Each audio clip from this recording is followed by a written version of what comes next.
Olá, meu nome é Bianca e na aula de hoje nós vamos abordar um tópico que é mais do que fundamental para a criação e incorporação de todos os elementos que vimos até agora, ou seja, aquela matéria ao qual a magia ganha vida e faz todos os nossos olhinhos brilharem, a técnica da animação. Antes de pularmos diretamente para a mão na massa, devemos, como aspirantes animadores, nos perguntar o que é que faz uma animação ser excelente. O que faz um animador ser verdadeiramente bom naquilo que ele faz? Já adianto que não tem nada a ver com o software mais caro ou com o quão bonito é o design de um personagem, mas sim com iteração.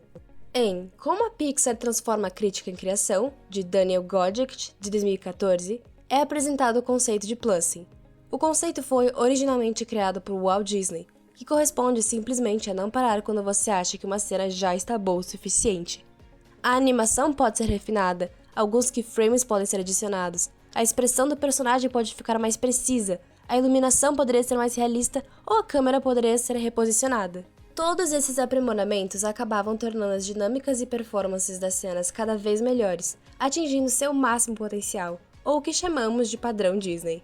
Podemos concluir então que o que tornou a Disney única não foi só a criação, mas sim a iteração. Partindo desse princípio, hoje eu vou apresentar para vocês 3 conceitos que permitem trazer a qualidade e a genialidade por trás dos grandes sucessos cinematográficos dessa gigante de Hollywood, e que, através da iteração, conseguem sofisticar cada pixel que vemos na tela. O primeiro conceito que eu trago para vocês é o keyframe. Independentemente de uma animação feita à mão ou por computador, a animação sempre tem o mesmo objetivo: gerar uma série de imagens e colocá-las em sequência. Keyframe é um quadro-chave que define pontos de início e fim de transições em uma animação.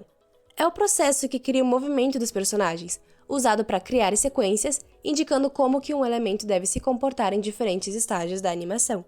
Enquanto que na animação tradicional desenhada à mão é necessário criar cada quadro individualmente, pintar cada célula e organizá-las em sequência para dar a ilusão de movimento, nos softwares de CGI da Disney e de outros muitos estúdios de animação, o processo é diferente.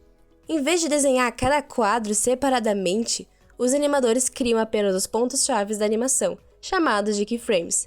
A partir disso, o computador, por meio de cálculos matemáticos e algoritmos de interpolação, gera automaticamente os quadros intermediários, suavizando o movimento e preenchendo as transições entre um keyframe e outro.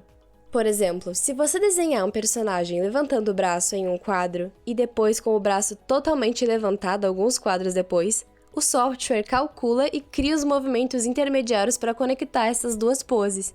Isso faz com que a animação pareça fluida sem exigir tanto trabalho manual. Bem legal, né? Outro conceito que eu vou apresentar para vocês hoje é o conceito de rigging. Rigging não é nada mais nada menos do que o esqueleto de um personagem na animação digital. Ele permite que um animador controle os movimentos do personagem, objeto ou cenários, sendo uma etapa essencial para dar vida e fluidez aos comportamentos, evitando que eles pareçam artificiais ou estranhos para quem está assistindo. Esse processo funciona por meio de controles personalizados para cada osso do modelo 3D. Cada junta tem propriedades como posição, rotação e escala, que determinam a orientação e o movimento das partes conectadas.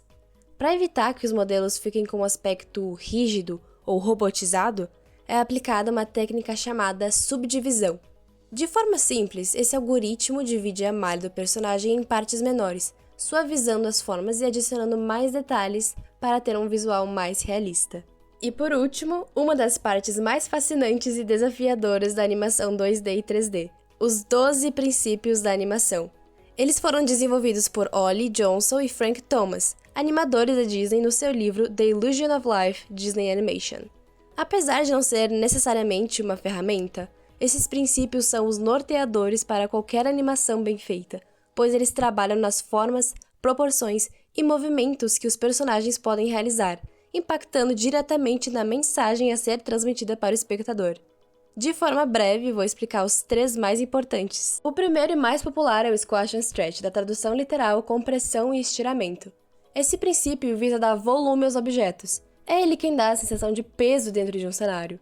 Por exemplo, uma bola de borracha. Ao cair de uma certa altura, ela vai se esticar e se comprimir ao tocar o chão. Em seguida, vai dar vários saltos até finalmente parar, ao contrário de uma bola de boliche, que ao cair de uma certa altura não vai se comprimir ou saltitar como uma bola de borracha. É dever do animador tornar precisas essas diferenças. O segundo princípio que eu trago para vocês hoje é o princípio da ação secundária.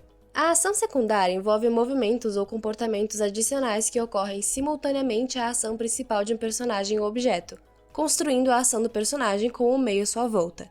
Por exemplo, quando um personagem está correndo, suas roupas e cabelos não vão ficar estáticos, eles acompanham o movimento da corrida, seguindo a direção do vento ou quaisquer outras circunstâncias do contexto. O ponto é conferir realismo e dinamismo à animação. E o último princípio que eu vou abordar com vocês hoje é o princípio do exagero.